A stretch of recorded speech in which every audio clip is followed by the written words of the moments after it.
Hello and welcome to House Read, my Game of Thrones and A Song of Ice and Fire theorising channel, where I take a look at the books and the show from the perspective of a writer, and use the techniques of the craft to see if I can make predictions and gain a deeper understanding of what's happening now and what will happen. Recently, I've been thinking a lot about my favourite balding eunuch with a penchant for sticking people in boxes, Varys. So here is a clip from the show detailing Varys' background and rise to power. Before all this nastiness, I was going to tell you the story of how I was cut. Do you want to hear it still? I don't know. Do I? As a boy, I travelled with a troupe of actors through the free cities. One day, in Myr, a certain man made my master an offer too tempting to refuse. I feared the man meant to use me, as I'd heard some men used small boys, but what he wanted was far worse. He gave me a potion that made me powerless to move or speak, yet did nothing to dull my senses. With a hooked blade, he sliced me, root and stem, chanting all the while. He burned my parts in a brazier. The flames turned blue, and I heard a voice answer his call.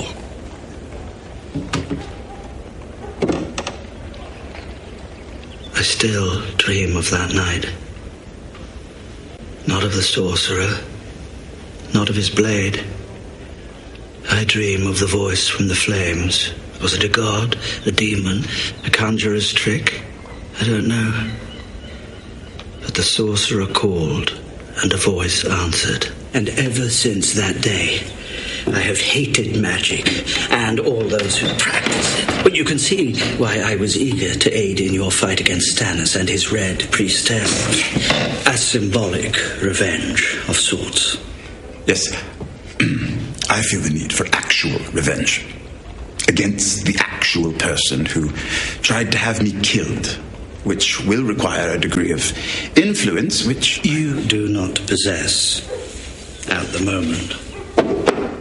But influence is largely a matter of patience, I have found. Once I had served the sorcerer's purpose. He threw me out of his house to die.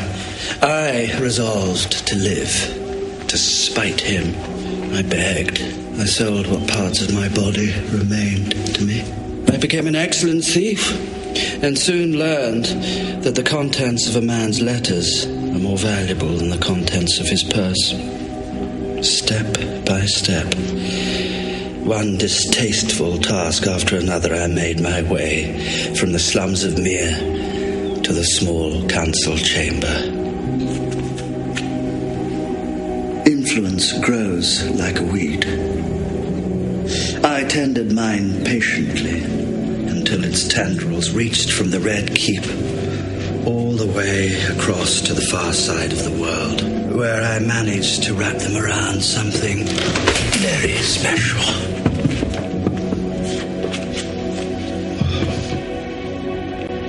The sorcerer.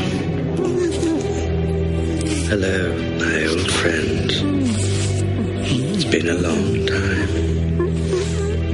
I have no doubt the revenge you want will be yours in time. If you have the stomach for it.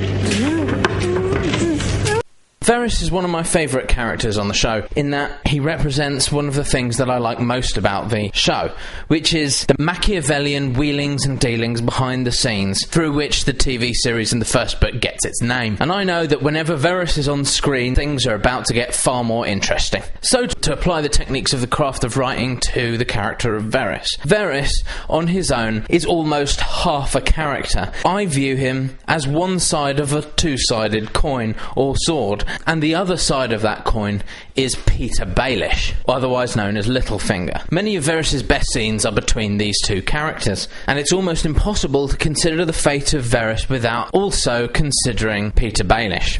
The first to arrive and the last to leave. I admire your industry. You do move quietly. We all have our qualities. You look a bit lonely today. Should pay a visit to my brothel this evening. First boy is on the house. I think you are mistaking business with pleasure. Am I? All those birds that whisper in your ear, such pretty little things. Trust me. We accommodate all inclinations. Oh, I'm sure. Lord Redwyn likes his boys very young, I hear. I'm a purveyor of beauty and discretion, both equally important. But though I suppose beauty is a subjective quality now. Is it true that Sir Marlon of Tumblestone prefers amputees? All desires are valid to a man with a full purse. And I heard the most awful rumour about a certain lord with a taste for fresh cadavers. Must be enormously difficult to accommodate that inclination. The logistics alone, to find beautiful corpses before they rot. Strictly speaking, such a thing would not be in accordance with the king's laws. Strictly speaking. Tell me, does someone somewhere keep your balls in a little box? I've often wondered. Do you know, I have no idea where they are, and we had been so close. But enough about me. How have you been since we last saw each other? Since you last saw me, or since I last saw you? Now, the last time I saw you, you were talking to the Hand of the King. Saw me with your own eyes. Eyes I own. Council business. We all have so much to discuss with Ned Stark. Everyone's well aware of your enduring fondness for Lord Stark's wife. If the Lannisters were behind the attempt on the Stark boy's life, and it was discovered that you helped the Starks come to that conclusion, to think, a simple word to the Queen... One shudders at the thought. But you know something, I do believe that I have seen you even more recently than you have seen me. Have you? Yes. Earlier today, I distinctly recall seeing you talking to Lord Stark in his chambers. Was that you under the bed? And not long after that, when I saw you escorting a certain foreign dignitary, council business. Of course, you would have friends from across the narrow sea. You're from there yourself, after all. We're friends, aren't we, Lord Varys? I'd like to think we are. So you can imagine my burden, wondering if the king might question my friends' sympathies. To stand at a crossroads where turning left means loyalty to a friend, turning right, loyalty to the realm. Please. To find myself in a position where a simple word to the king... What are you two conspiring about? Well, whatever it is, you'd best hurry up. My brother is coming. To a small council meeting? Disturbing news from far away. Hadn't you heard? So George R.R. Martin, in a sense, sets up these two characters as almost two adversarial gods, as in the Greek myths, pulling the strings on the various stories across the whole of Westeros. As of late, Varys has gone off to do his own thing with Tyrion in Meereen, and Peter Baelish has gone off to do his own thing with Sansa. But I still see these as two strands of the same story, and that eventually these two strands will meet each other. The idea that these two characters share one story has several important implications, one of them being that both of these characters' stories will have the same ending. I think in all likelihood what it will mean is that by the end of this story, either Littlefinger will die by Varys' hand, or Varys will die by Littlefinger's hand, either directly or indirectly, and that will serve as the climax for their storyline. So in what way could this dovetailing of separate threads occur?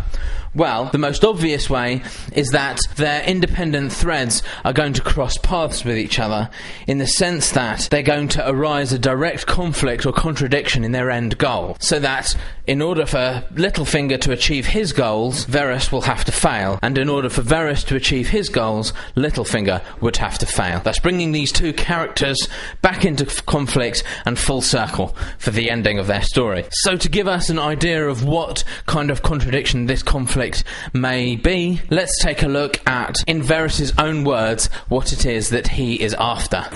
The home of my colleague, Illyrio Mapatis, a merchant.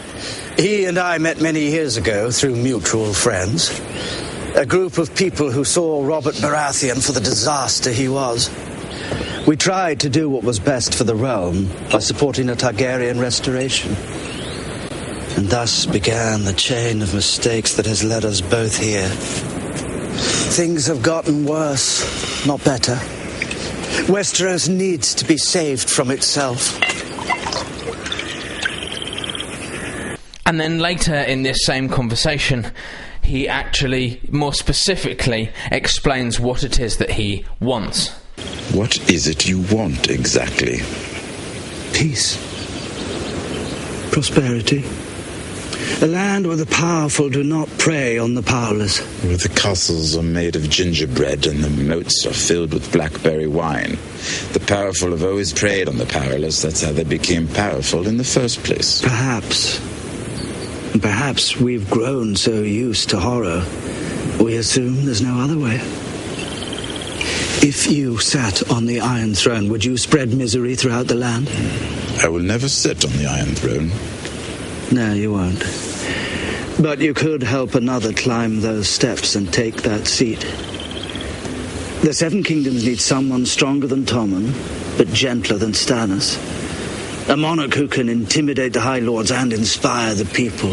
A ruler loved by millions with a powerful army and the right family name. Good luck finding him. Who said anything about him? You have a choice, my friend. You can stay here at Illyrio's palace and drink yourself to death. Or you can ride with me to Meereen, meet Daenerys Targaryen, and decide if the world is worth fighting for. So, in a general way, Varys has said that he wants peace, and in a general way, Peter Baelish says that he enjoys chaos, although I think that chaos is not Peter Baelish's end goal. Most likely he seems far more intelligent than that. But more specifically, Varys has said that he would like a Targaryen restoration through Daenerys being made Queen of Westeros. So just what is it that Peter Baelish could want that directly contradicts this? That's Moat Cailin. Yes. Bit shabby, isn't it? You've been here before. On our way down to King's Landing with my father and Arya. Where are you taking me? Home. The Boltons have Winterfell. Your marriage proposal, it wasn't for you. No. Roose Bolton murdered my brother. He betrayed my family. He did. He serves the Lannisters. For now. I won't go. Winterfell is your home. Not anymore. Always. You're a Stark. Dyeing your hair doesn't change that. You're Sansa Stark, eldest surviving child of Ned and Catelyn Stark. Your place is in the north. I can't marry him. You can't make me. He is a traitor, a murderer. You're not marrying Roose Bolton. No, you'll be marrying his son and heir, Ramsay. One day he'll be Warden of the North and you'll... Sansa. No, you can't make me. I will starve myself. I will die before I have to go there. I won't force you to do anything. Don't you know by now how much I care for you? Say the word and we'll turn the horses round, but listen to me. Listen. You've been running all your life. Terrible things happen to your family and you weep. You sit alone in a darkened room mourning their fates. You've been a bystander to tragedy from the day they executed your father. Stop being a bystander. Do you hear me? Stop running.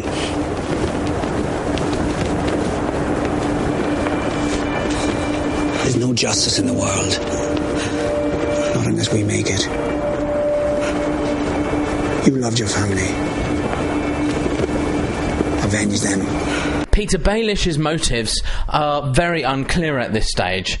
There's been a lot of theorising as to what his end goal might be. The most obvious being that he wants the throne. But I think more likely, as an intelligent person, he realises that gaining and holding onto the throne is actually not a particularly good position to be in. It's far better to have someone on the throne that you can control, who takes all of the heat when the heat inevitably comes, to poison, behead, or whatever it is that happens to the actual figurehead. It seems likely to me that Peter Baelish is aiming for a Stark, as in Sansa, to be on the throne, which he believes he'll be able to control. This would put him in direct conflict again with Varys' goals, and would allow for them to complete their story. So this is my bold prediction at the end of this video. Peter Baelish will attempt to put Sansa on the throne at the same time as Varys attempts to put Daenerys on the throne. As this happens, it will put these two characters into direct conflict, and one of them will die at the hands of the other. I think it's certainly too early to tell which way that will go. If you like this video, why not click like, and if you really liked it, why not subscribe for more?